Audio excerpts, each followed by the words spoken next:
In the workshop, a Markie traction engine. This is part 3, my first attempt ever at paint lining and making the gas burner fitting. I bought a lining pen a while back and I bought 2 nozzles with it, a large one and a standard one, and I'm about to try it out.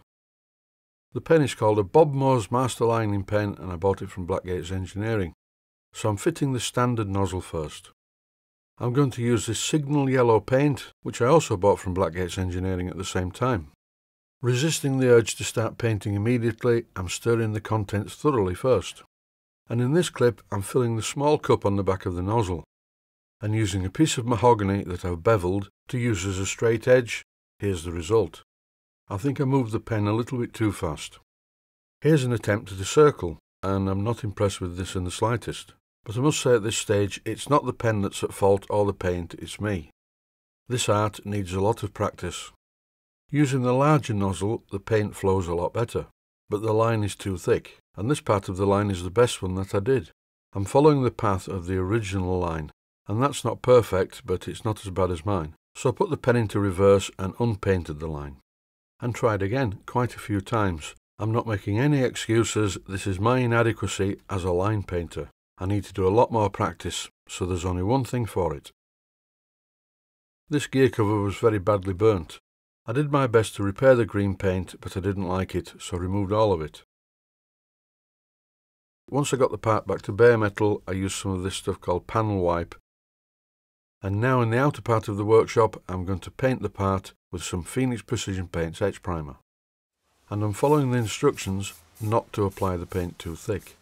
2 things are important when using this etch primer. You need to be able to see the metal underneath it, and you need to leave it for 24 hours before overcoating. So while I'm waiting for the paint to dry, I think it's time to fit the gas burner. The gas burner and tank I bought from Forest Classics, and here are the parts as they came out of the box. And here they are removed from their respective plastic bags and sat on the bench.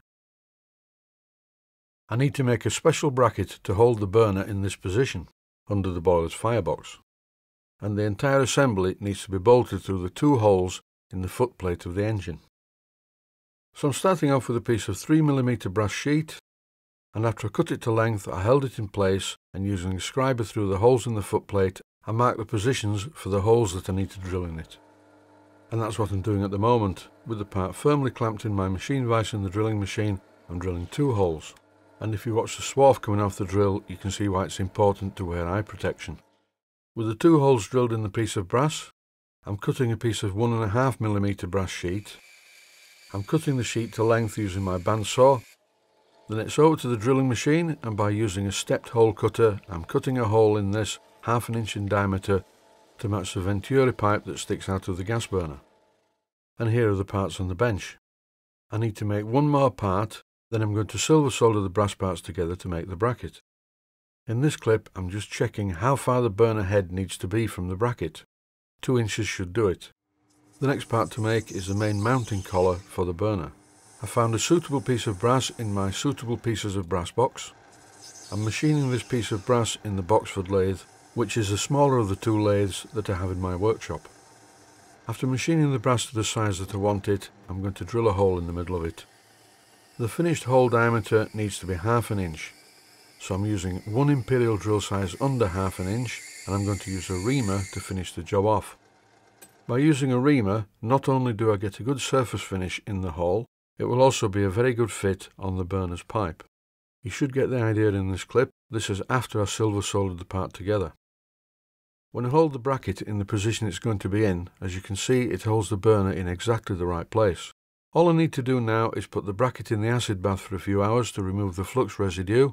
I think the acid bath is currently available, as all the body parts have now dissolved.